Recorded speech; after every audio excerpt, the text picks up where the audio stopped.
Assalamualaikum warahmatullahi wabarakatuh. Saya Ramadhani Khairul Rohmah dengan NIM 18070250009 dari kelas 5C mata kuliah Ekonomi Moneter akan menjelaskan tentang Bank Sentral, Bank Indonesia, dan kerangka kebijakan moneter. Di dalam video ini, saya juga akan memberikan informasi tentang Museum Bank Indonesia pada saat pandemi COVID-19. Apakah Museum Bank Indonesia tetap buka atau tutup? Simak sampai habis ya video ini. Bank Sentral. Bank Sentral adalah lembaga negara yang mengontrol jumlah uang beredar atau yang sering disebut juga dengan money supply dalam perekonomian. Tindakan dan kebijakan bank sentral dilakukan untuk 1. Suku bunga atau interest rate. 2. Jumlah kredit atau the amount of credit. 3. Jumlah uang beredar atau the money supply. Fungsi bank sentral. Bank sentral memiliki 4 fungsi, yaitu yang pertama adalah kebijakan moneter, yang kedua adalah sistem pembayaran, yang ketiga adalah lender of last resort atau yang sering disebut juga dengan kredit yang paling akhir, yang keempat adalah regulator keuangan. Sekarang lanjut ke Bank Indonesia. Kalian sudah tahu belum nih tempat Bank Indonesia di mana? Aku kasih cuplikan gambar ya untuk gedung dan alamatnya. Nah, sudah tahu kan Bank Indonesia ada di mana? Nah, dari materi sebelumnya yaitu Bank Sentral berkaitan dengan Bank Indonesia karena fungsi dan peranan Bank Sentral di Indonesia dilaksanakan oleh Bank Indonesia. Dasar hukum Bank Indonesia yaitu 1. Undang-Undang Republik Indonesia Nomor 23 tahun 1999 tentang Bank Indonesia. Yang kedua yaitu Undang-Undang Republik Indonesia Nomor 3 tahun 2004 tentang perubahan atas Undang-Undang Republik Indonesia Nomor 23 tahun 1999 tentang Bank Indonesia. Selanjutnya yaitu Undang-Undang Republik Indonesia Nomor 6 Tahun 2009 tentang penetapan peraturan pemerintah pengganti Undang-Undang Nomor 3 Tahun 2008 tentang perubahan kedua atas Undang-Undang Nomor 23 Tahun 1999 tentang Bank Indonesia menjadi undang-undang. Nah, sekarang yaitu pengertian Bank Indonesia.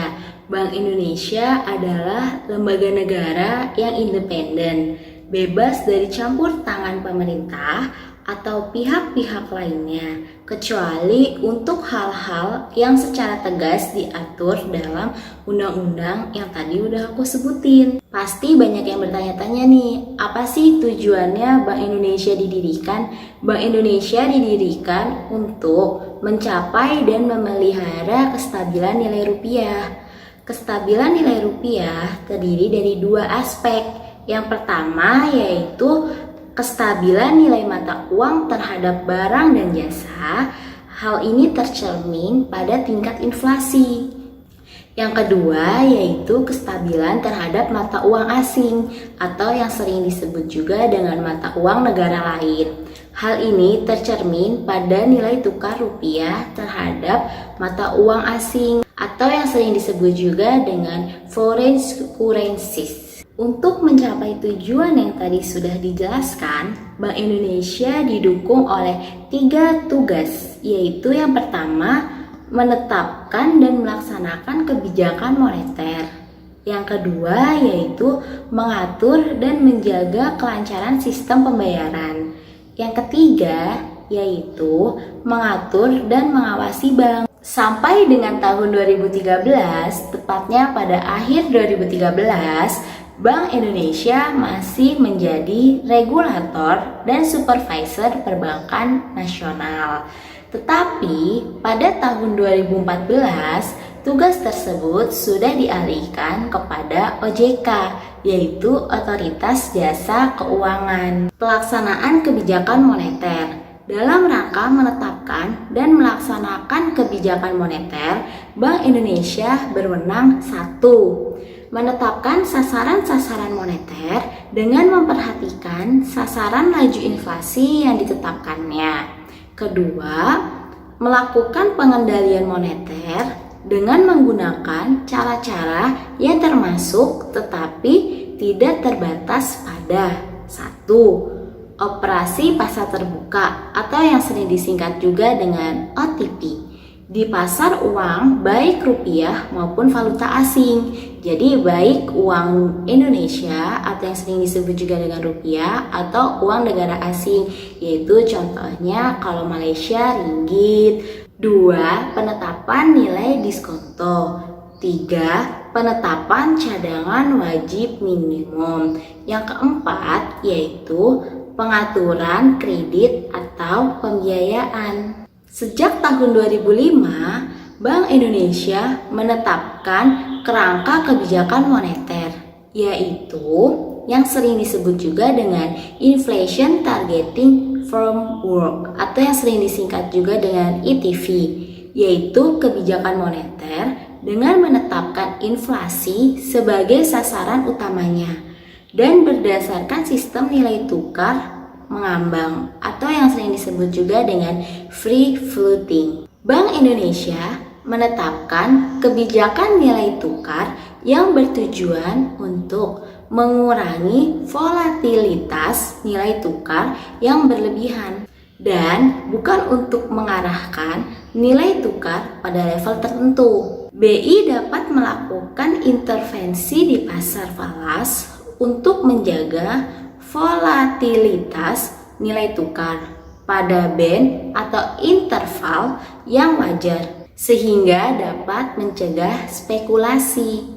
Yang terakhir dalam pembahasan kali ini yaitu kerangka kebijakan moneter di Indonesia.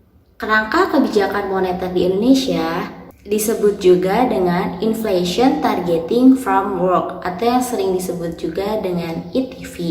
Pemerintah menetapkan target inflasi. Untuk menjaga inflasi agar sesuai target, BI menerapkan kebijakan moneter dengan cara perspektif ke depan atau yang sering disebut juga dengan forward looking. BI menetapkan BI rate sebagai variabel yang menjadi indikator arah kebijakan moneter Bank Indonesia. Yang terakhir adalah BI akan menjelaskan secara rutin kepada publik terkait dengan kondisi pencapaian target inflasi agar masyarakat dapat mengambil langkah yang tepat untuk meresponnya. Untuk penyampaian materi sudah selesai sampai di situ. Selanjutnya saya akan menjelaskan apakah bisa kita mendatangi Museum Bank Indonesia pada saat pandemi COVID-19. Pertama, teman-teman bisa mengunjungi Instagram Museum Bank Indonesia, yaitu @museum_bi. Di bio-nya sudah dijelaskan bahwa Museum Bank Indonesia untuk sementara waktu tutup per tanggal 16 Maret 2020 agar memutus mata rantai penyebaran COVID-19. Lalu bagaimana jika kita ingin mengunjunginya? Setelah ini akan saya tampilkan foto untuk pendaftaran.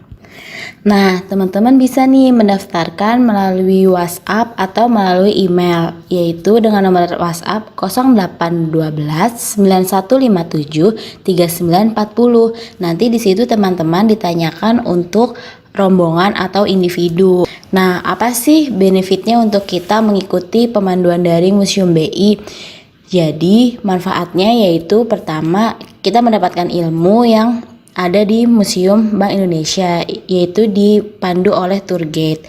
Nah, setelah itu kita dapat e-sertifikat dan di dalamnya juga ada kuis. Jadi kalau misalkan kita menang kuis akan mendapatkan hadiah yang dikirim ke alamat rumah.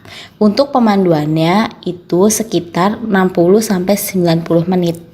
Aku ada video tentang pemanduan daring Museum BI. Jadi pemanduan itu dimulai dari pintu masuk hingga ke pintu keluar, tetapi yang aku masukin ke video ini hanya beberapa saja terkait dengan materi yang sudah disampaikan tadi, karena mengingat durasi waktu yang tidak mungkin untuk full ditampilkan karena pertemuannya itu 60-90 menit.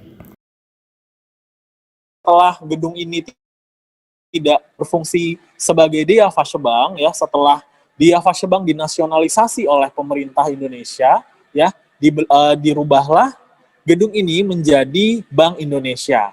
Ya, tapi karena memang kebutuhan gedung Bank Indonesia yang semakin banyak, karyawannya semakin banyak, akhirnya gedung ini dikosongkan karena karyawannya sudah pindah ke gedung yang ada di MH Tamrin. Baru di tanggal 21 Juli 2009 diresmikan sebagai Museum Bank Indonesia oleh Presiden Indonesia ke-6 Bapak Susilo Bambang Yudhoyono. Nah, jadi ruang peralihan ini teman-teman bisa menonton ragam video edukasi, ya, baik mengenai sejarah uang dan yang berkaitan dengan Bank Indonesia, ya, khususnya sistem pembayaran. Ini adalah logo terakhir dari Diafase Bank. Ya, kalau teman-teman perhatikan, ini masih ada huruf J, ya. Inilah pertama kalinya logo Bank Indonesia diadaptasi. Ya, jadi J ini ekornya dihilangkan, ya, kemudian berubah menjadi huruf I. Ya, ini adalah logo Bank Indonesia yang pertama. Kemudian dari masa ke masa, ya, dilakukanlah transformasi logo yang mencerminkan, ya, identitas Bank Indonesia hingga akhirnya ini adalah logo terakhir, ya, atau logo yang digunakan hingga saat ini. Ya, ini menggambarkan Bank Indonesia yang solid, ya. Ini logonya lebih solid jika dibandingkan dengan logo-logo sebelumnya. Dimulai dari tahun 1953. Nah, jadi teman-teman yang belum tahu, jadi di tahun 1953, ya, itu sudah berhasil dilakukan nasionalisasi di Diafase Bank. Jadi Bank Indonesia tidak langsung berdiri gitu aja, tapi atas dasar nasionalisasi Diafase Bank. Seperti itu nih, teman-teman bisa lihat, ya. Jadi awal mula proses nasionalisasinya itu adalah di tahun 1951, ya, kemudian berlangsung selama 2 tahun. Baru selesai di tahun 1953, dan akhirnya digambarkan dengan pergantian logo Diafase Bank menjadi logonya Bank Indonesia. Tapi ternyata teman-teman sekalian, waktu Bank Indonesia baru berdiri, ya, sangat tidak mudah situasi yang dihadapi, teman-teman. Terdapat banyak pemberontakan di mana-mana, ya. Kemudian juga waktu itu bisa dibilang negara tuh lagi bokek banget, teman-teman, ya. Jadi pendapatannya itu sangat-sangat kurang karena hanya bergantung dari ekspor perkebunan. Nah, ini dilambangkan dengan pohon karet, ya. Waktu itu sangat bergantung dari ekspor perkebunan, sudah politiknya bergejolak, ya. Kemudian kurang juga pendapatannya. Akhirnya Bank Indonesia diminta untuk mencetak uang untuk menutupi defisit keuangan tersebut, teman-teman. Dan ini masih berlanjut hingga periode 2. Nah, tapi dengan tujuan yang berbeda, ya. Bank Indonesia masih mencetak uang di periode 2 ini, namun tujuannya adalah untuk mendanai yang namanya proyek mercusuar. Nah, setelah keadaan politik sudah stabil, kemudian waktu itu juga ada event terbesar, ya, ada Asian Games waktu itu yang diadakan di Jakarta, di mana banyak negara yang datang ke Indonesia, sehingga dibangunlah yang namanya proyek mercusuar untuk mengangkat citra Indonesia waktu itu, ya. Tapi karena sangat banyak nih proyek-proyeknya, teman-teman bisa lihat, ada Monas, kemudian ada Patung Pancoran, dan lain-lain, ya. Tentunya ini membutuhkan banyak sekali dana, dan Bank Indonesia diminta untuk mencetak uang, ya, untuk menyupport pendanaan pembangunan proyek mercusuar ini. Akhirnya yang terjadi, teman, terlalu banyak uang yang beredar. Nah, terjadilah yang namanya hiperinflasi sampai 635%. Nah, periode 3 ini rentang waktunya itu adalah tahun 1966 sampai dengan 1983. Nah, ada yang menarik nih di sini, sahabat Museum BI, karena tadi pada saat di periode kedua ada yang namanya hiperinflasi inflasi ya, di mana uang sangat banyak beredar di masyarakat. Nah, apa sih yang dilakukan oleh Bank Indonesia dan pemerintah pada saat itu? Nah, pada saat itu muncullah suatu slogan, yaitu "Ayo menabung bung" gitu. Maksudnya apa nih ya? Nah, jadi di sini kita atau masyarakatnya diajak untuk menabung, tapi menabungnya itu ke bank. Jadi pada saat itu masyarakatnya yang suka menabung di celengan, di bawah bantal, yuk kita menabungnya ke bank. Nah, setelah proses menabung ke bank itu, akhirnya kan uang berkumpul kembali nih di bank dan kemudian dialokasikan menjadi soft loan atau pinjaman lunak. Periode keempat ya, kalau periode keempat ini rentang waktunya tahun 1983 sampai dengan 97. Nah, kemungkinan besar nih teman-teman masih belum lahir ya. Jadi di era ini nih atau di periode keempat ini adalah masa keemasannya Indonesia ya. Indonesia bahkan sering disebut sebagai macannya Asia ya. Seperti kalian lihat di sini ada gedung-gedung pencakar langit ya. Tetapi kalau kita lihat kenapa ya terbuatnya dari kaca? Terus kita lihat fondasinya ada yang retak-retak di sini. Nah, ini menceritakan bahwa memang betul pada saat itu kita mengalami masa keemasan, tetapi kita fondasinya ini sangat lemah ya. Sehingga pada tahun 97 pada saat terjadi krisis Asia melanda Asia ya. Nah, Indonesia ini langsung terdampak ya, muncullah yang namanya krisis ekonomi moneter ya. Nah, di sini kita akan melihat apa sih yang terjadi pada saat krisis moneter ya, yaitu kita akan langsung menuju ke periode kelima ya. Nah, ini adalah rentang waktunya tahun 97-98 ya. Jadi yang dulunya nih sebelum krisis nih satu dolar itu hanya 2.300 rupiah ya. Tetapi pada saat krisis itu langsung melonjak ya, langsung terjun bebas ke 16.500.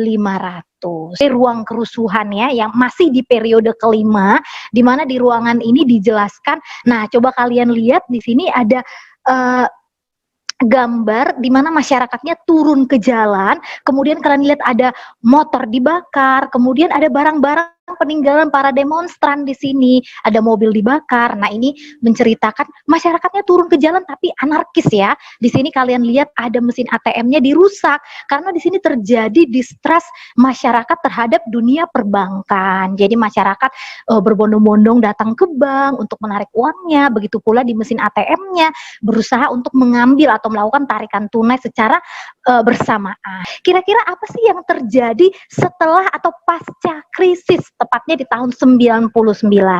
Nah, kita ke periode ke-6.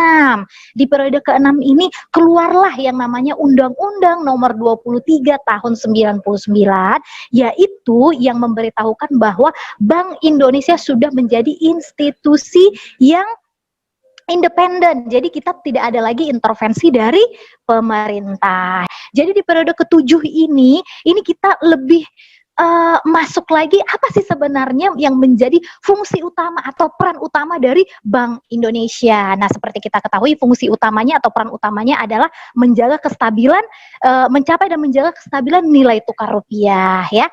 Nah, di sini ada sesuatu yang menarik nih teman-teman nih, yaitu tepatnya di akhir tahun 2013 ada sesuatu yang terjadi di Bank Indonesia. Nah, seperti kita ketahui salah satu pilar dari Bank Indonesia adalah pengawasan ya, sistem pengawasan. Nah, di akhir 2013 terjadi pengawasannya dibagi menjadi dua ya, di mana untuk yang makronya secara keseluruhan itu dipegang tetap oleh Bank Indonesia, tetapi untuk yang mikroprudensial yaitu pengawasan secara mikronya itu sudah diserahkan kepada OJK atau Otoritas Jasa Keuangan ya. Ini salah satu ruangan yang terbaru di Museum Bank Indonesia, yaitu ruang syariah. Nah, sebelum kita masuk ke ruang syariah, kita lihat dulu ya.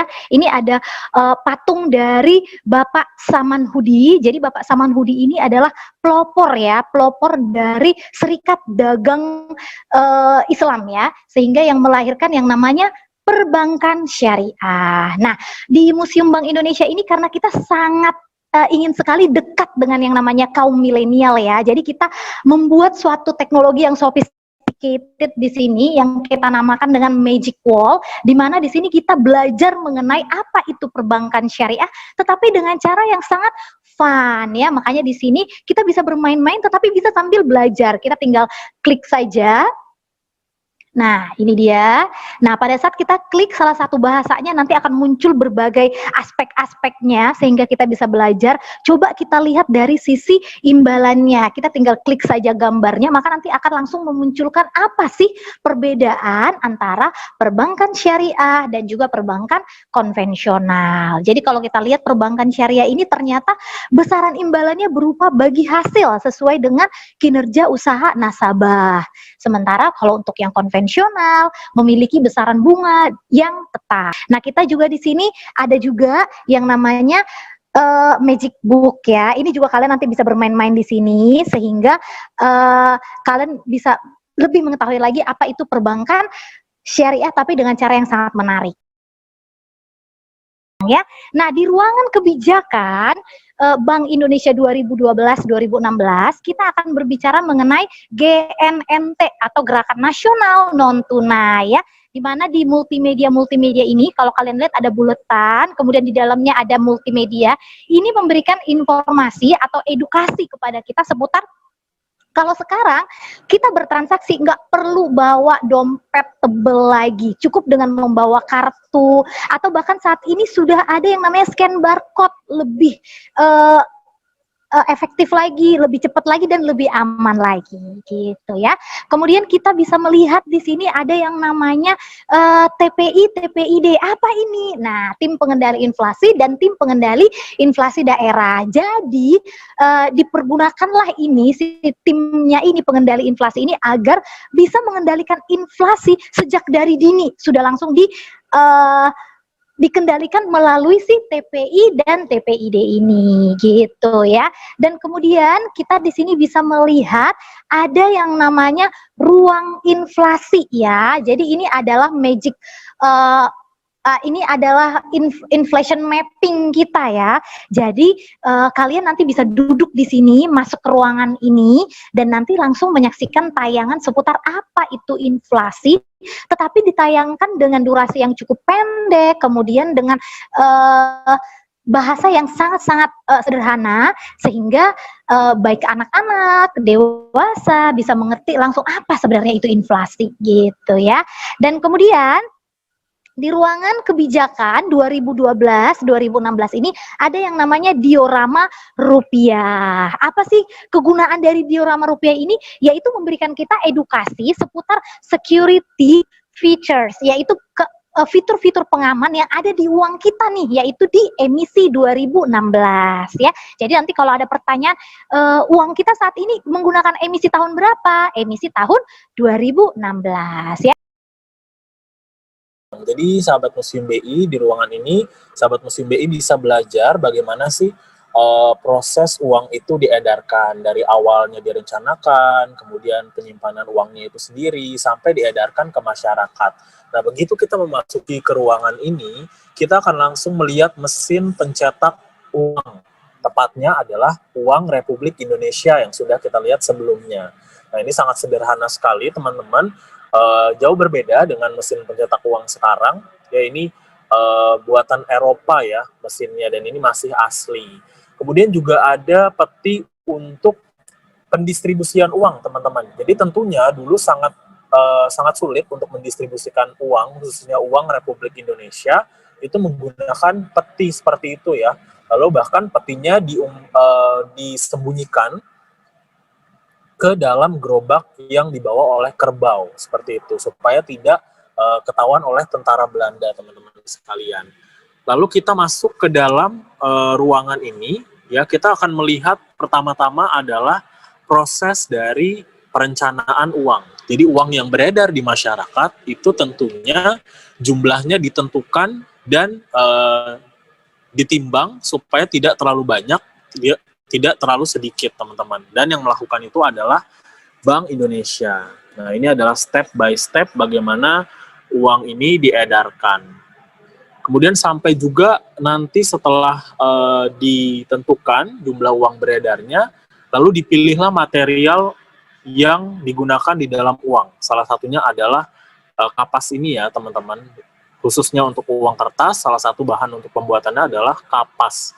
Nah, kemudian setelah dipilih bahannya, lalu didesain uangnya itu sendiri. Ini masih sangat sederhana, menggunakan alat-alat yang sederhana untuk menggambar sketsa pahlawan yang ada di dalam uang. Kemudian juga ada ragam alat ya, sebelum uang itu dicetak, ada plat cetak, kemudian ada hasil cetak sempurna. Nah, kalau teman-teman lihat tadi ada tulisan spesimen di situ ya, itu adalah uang contoh, tapi tetap itu adalah uang asli ya.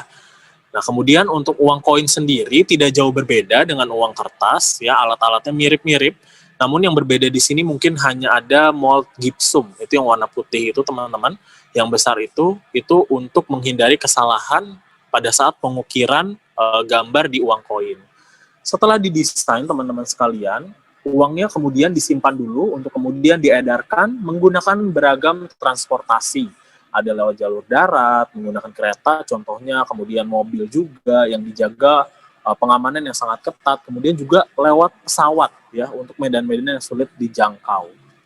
Nah, teman-teman sekalian, sebelum uang itu diedarkan juga terdapat penyortiran uang. Tadi teman-teman sudah lihat mesinnya ya, itu untuk menyortir uang, lalu untuk uang yang tidak layak edar, itu akan dikelola lagi ya, akan dihancurkan. Nah, bentuknya seperti ini teman-teman.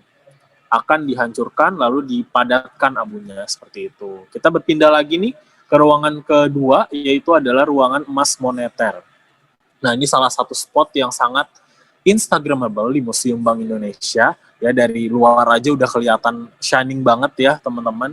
Nah, ini adalah replika dari emas moneter atau bisa dibilang juga emas batangan ya, yang dulunya milik The Yavash Bank. Tapi pada saat The Yavash Bank dinasionalisasi oleh pemerintah Indonesia, ya aset-aset ini menjadi miliknya Bank Indonesia, teman-teman. Kalau teman-teman mau tahu, berat emas moneter ini satu batangnya itu mencapai 13,5 kilogram. Jadi di sini semuanya serba uang, teman-teman. Semuanya serba uang, ada sejarah uang kerajaan, kemudian uang Hindia Belanda. Teman-teman di awal sebelum memasuki ruangan akan melihat timeline-nya dulu nih, gimana sih perjalanan uang itu dari zaman kerajaan ya sampai ke Hindia Belanda. Di depan ruang numismatik juga terdapat replika uang gobok nih teman-teman. Menariknya, uang ini dulu dipercaya sebagai uang cinta ya teman-teman. Ini adalah mahar yang digunakan Raja Banten pada abad ke-16 ya untuk melamar calon istrinya. Kalau tadi teman-teman lihat ada ukiran-ukiran di pinggir-pinggirnya itu ya, itu adalah pangeran dan putri artinya teman-teman, menggunakan bahasa Jawa kuno. Nah, begitu kita masuk ke ruangan numismatik ini, kita akan langsung melihat ya, pertama-tama itu kalau misalnya sesuai alur, itu adalah uang kerajaan. Nah, jadi di ruang numismatik atau di Museum Bank Indonesia ini terdapat uang yang tertua ya, yang digunakan pada abad ke-9, teman-teman. Berarti sekitar tahun 900 ya. Ini yang tertua di Museum Bank Indonesia. Bisa dibilang uang ini adalah namanya adalah uang Ma, digunakan di Kerajaan Mataram kuno, teman-teman. Walaupun dia uangnya sangat kecil ya, uangnya sangat kecil, tapi nilainya itu bisa mencapai 1 ekor kambing. Nah, kalau teman-teman perhatikan juga, di zaman kerajaan ini ada uangnya yang bolong di tengah, termasuk uang gobok tadi ya, yang di depan, itu untuk menaruh tali. Ya, jadi nanti uangnya dikalungin teman-teman, karena zaman dulu belum ada dompet. Kemudian juga ada uang yang terbuat dari kain. Nah, ini juga menarik banget, kalau mungkin kita tahunya uang itu terbuat dari koin, dari tembaga, dari perak, dan lain-lain ya. Ada juga yang terbuat dari kain, itu digunakan pada abad ke-14 seperti itu di Kerajaan Buton, teman-teman.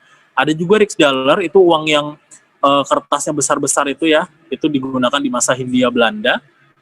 Nah, itu adalah uang yang menjadi cikal bakal uang kertas yang digunakan hingga saat ini. Kemudian juga ada mata uang ori ya, seperti yang tadi saya bilang teman-teman, ori ini sebetulnya bisa diedarkan ke seluruh wilayah Indonesia. Namun karena terkendala distribusi, akhirnya dibuatlah yang namanya uang Republik Indonesia Daerah. Tadi penampakan aslinya seperti itu, teman-teman. Ada juga uang gunting Syafruddin, di mana uang yang digunting ini masih bisa digunakan ya dengan nilai setengah, lalu sisi satunya lagi itu bisa ditukar dengan obligasi. Kenapa sih digunting seperti itu? Karena dulu uang Belanda sudah terlalu banyak beredar, kemudian Gubernur pertama Bank Indonesia, Bapak Syafruddin Prawira Negara, ya menggunakan kebijakan tersebut untuk mengurangi uang Belanda yang beredar. Kemudian juga terdapat ragam seri mata uang ya, mata uang kertas ini teman-teman. Ada yang bisa lihat teman-teman ini dikeluarkan oleh Bank Indonesia. Ya ini ada seri pahlawan, kemudian ada seri kebudayaan tadi ya teman-teman. Nih teman-teman bisa lihat ada seri Sudirman juga, ada seri Kepulauan Riau yang sangat-sangat mencerminkan budaya Indonesia. Nah ini yang paling baru nih teman-teman, ya emisi yang terbaru. Nah tapi ini dalam bentuk tidak digunting atau disebut juga dengan uncut banknotes teman-teman. Jadi kalau misalnya teman-teman lihat uang seperti ini, belum tentu itu adalah uang palsu ya teman-teman, karena Bank Indonesia secara resmi memang mengeluarkan uang yang tidak digunting seperti itu. Tapi memang jumlahnya terbatas, dan kalau teman-teman mau beli uang tersebut harus beli pakai uang juga. Jadi beli uang pakai uang gitu teman-teman. Belinya di mana? Belinya di kantor perwakilannya Bank Indonesia selama stoknya masih tersedia. Sekian yang dapat saya sampaikan, kurang dan lebihnya mohon maaf. Billahi fissabil haq fastabiqul khairat. Assalamualaikum warahmatullahi wabarakatuh.